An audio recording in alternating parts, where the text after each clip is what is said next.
现在欢迎您来到高白手世界。 최근 전 세계적으로 블랙핑크 로제의 신곡 아파트의 인기가 무서울 정도로 대단합니다. 지난 10월 18일 발표되었는데 이미 유튜브 조회수는 3억 회를 바라보고 있고 빌보드 핫100에서는 최고 8위, 영국 오피셜 싱글 차트에서는 3위를 기록했습니다. 20여 년 전 보아가 오리콘 차트에서 최초로 1위를 한 이후 처음으로 여성 솔로 가수가 대중음악 선진국이라고 볼 수 있는 음악 차트에서 선두권에 선 것입니다. 매우 흥미로운 건 전 세계적으로 화제가 되고 있는 아파트의 인기가 유독 중국에서는 더 대단하다는 것입니다. 과거 강남 스타일이 유행일 때와 비견될 정도로 중국의 클럽이나 놀이공원 등에서 계속 흘러나오는 건 물론이고 틱톡에서도 노래와 춤을 따라하는 영상들이 쏟아지고 있습니다. 하지만 동시에 아파트의 유행을 불편하게 보는 시선 또한 존재합니다.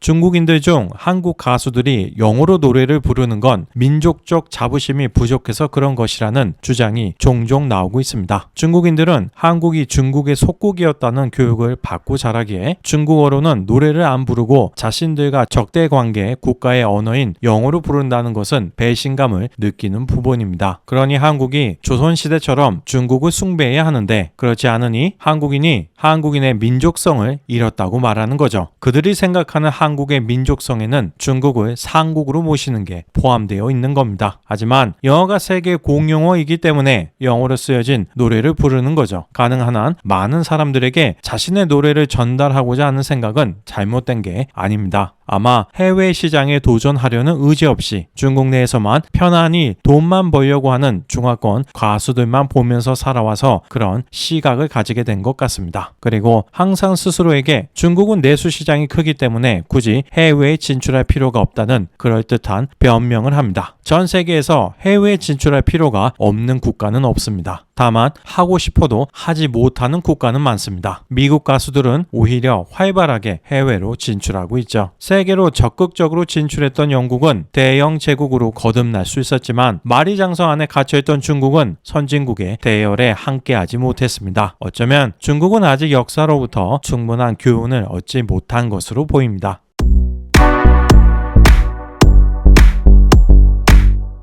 브루노 마스가 아파트라는 한국식 영어 발음을 하며 태극기를 흔들고 건배라고 외치는 게 불편하다는 의견도 적지 않습니다. 중국은 한국이 자신의 것과 서양의 것을 좋아해서 새로운 것을 만들어내고 그러한 결과물이 서구는 물론 전 세계적으로 인기를 얻고 있다는 걸 불편하게 봅니다. 중화 사상은 중국이 가장 우수하기에 다른 문화와 섞일 필요가 없다고 보는 문화적 전체주의입니다. 따라서 서양의 것에 중국의 것을 섞는다는 건 중국인에게는 굉장히 낯선 일입니다. 따라서 전 세계 어느 차이나타운에 가봐도 중국적인 색채만 가득한 건축물들만 있을 뿐 현지와의 문화적 교류를 통한 새로운 문화를 창조해내지는 못하는 것입니다. 그러니 한국 가수들도 다른 문화들과 조화에 실패해야 단절을 추구하는 스스로의 중화 사상이 옳은 것이 되는데 자꾸 한국 가수들이 해외에서 성공하니 혹시 자신들의 생각이 틀린 게 아닌가 하는 불안감이 엄습하게 되는 겁니다. 더불어 어떤 슈퍼스타급의 미국 가수가 중국 가수와 협업을 하면서 오성홍기를 흔들고 중국어로 깜빼이를 외쳐주겠습니까? 그것이야말로 중국인들이 원하는 모습, 서구에서 자신들의 문화를 인정해주기 바라던 욕구가 실현되는 순간이 되겠지만 과연 가능할까요?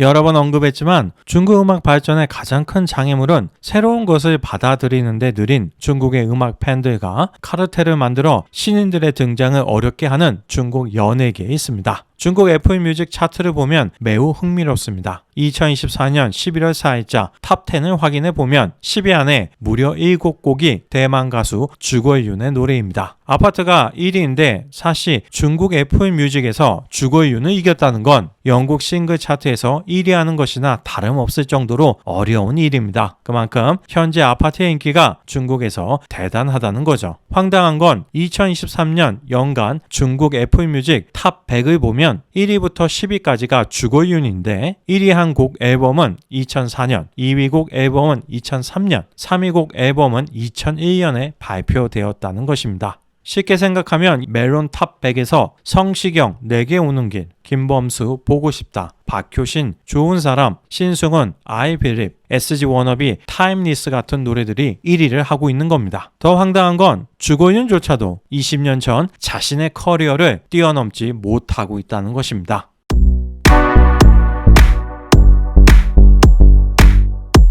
브루노 마스의 인기 덕분에 아파트가 세계 시장에서 성공한 거라는 주장도 심심치 않게 나옵니다. 하지만 아파트는 발매 첫날 브루노 마스의 글로벌 스포티파이 스트리밍 개인 기록을 갱신해준 노래입니다. 이는 그만큼 로제와 브루노 마스가 함께했기에 두 명이 큰 시너지를 만들 수 있었다는 방증이라고 할 수 있죠. 더불어 로제가 애틀랜틱 레코드와 계약할 수 있었고 브루노 마스와 협업할 수 있었던 건 로제 자체가 뛰어난 실력을 갖추고 있었기 때문입니다. 만약 아파트의 성공 요인이 대부분 브루노 마스 때문이었다면 중국의 주거윤, 유덕화, 왕신님 같은 가수들도 브루노 마스와 협업을 하면 됩니다. 하지만 과연 브루노 마스가 중화권에서만 상품성이 보장되는 그들과 협업을 하고 싶을까요? 제2의 아라시 사태가 발생할 수도 있습니다. 물론 영어로 된 노래를 원활히 부를 수 없는 중국 가수들이기에 애초에 브루노 마스와 협업을 하고 싶다는 생각 자체가 없을 수도 있기는 할 것 같습니다.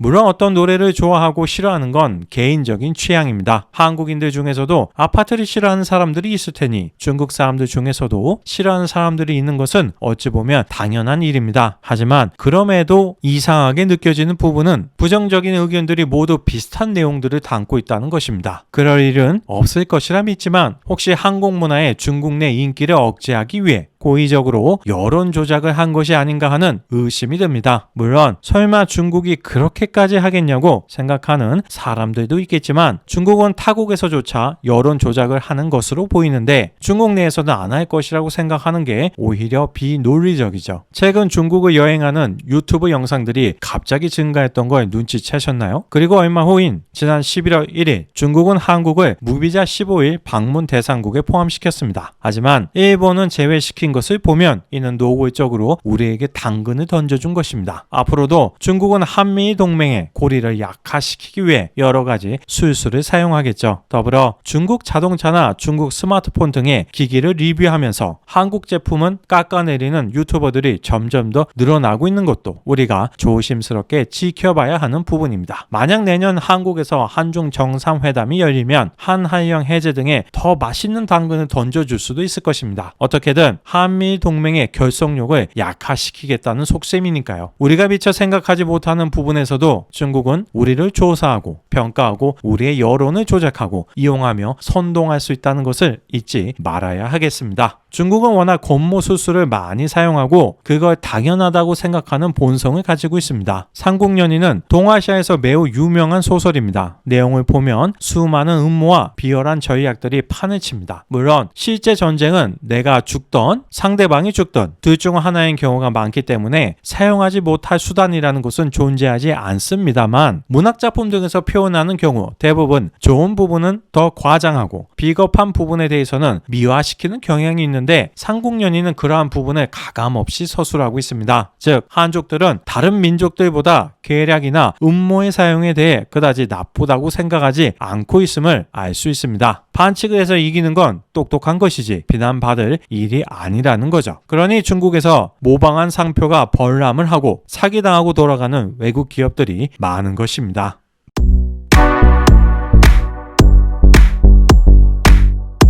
사실 이웃 국가 간 다툼이나 전쟁은 피할 수 없는 일입니다. 가장 선진적인 지역인 유럽 역시 수천 년 동안 전쟁이 끊이지 않았으며 그 중에는 두 차례의 세계 전쟁까지 있었습니다. 하지만 그들조차도 최소한 문화적인 면에서는 서로를 존중하고 받아들이려는 노력을 멈추지 않았습니다. 그런 면들이 쌓여 지금처럼 유럽연합이 설립될 수 있었던 것이죠. 중국의 이웃 국가로 살아가는 게 고단한 이유는 중국은 주변 국가들을 결코 자신들과 평등한 대상으로 여기지 않기 때문입니다. 중국이 흔히 사용하는 전략 중 중 하나가 바로 방어적 투사입니다. 자신의 잘못을 숨기기 위해 먼저 상대방을 지적하는 행동, 즉 심리적 방어 기제라고 볼 수 있습니다. 당하는 사람 입장에서는 적반하장이라는 말이 저로 나올 수밖에 없는 공격적 행동이죠. 중국이 항상 한국에게 하는 주장은 중국 문화를 베끼지 말라는 겁니다. 이는 중국이 한국 문화를 베낀다는 비난을 받기 싫어서 먼저 선수를 치는 것입니다. 중국은 자주 한국이 공자를 한국인이라고 주장했다며 비난을 합니다. 우리로서는 매우 황당합니다. 도대체 왜 그런 주장을 할까요? 그건 중국이 문화 대혁명 때 스스로 공자 등 유교와 관련된 것들을 모두 파기하고 부정했기 때문입니다. 그래서 한국의 성균관대에 와서 배워간 거죠. 따라서 이제 유교의 본사는 한국이 된 거나 마찬가지죠. 그래서 중국은 한국이 유교의 종주국이라고 주장하는 게 무서워 일부러 공자의 국적을 이슈화해서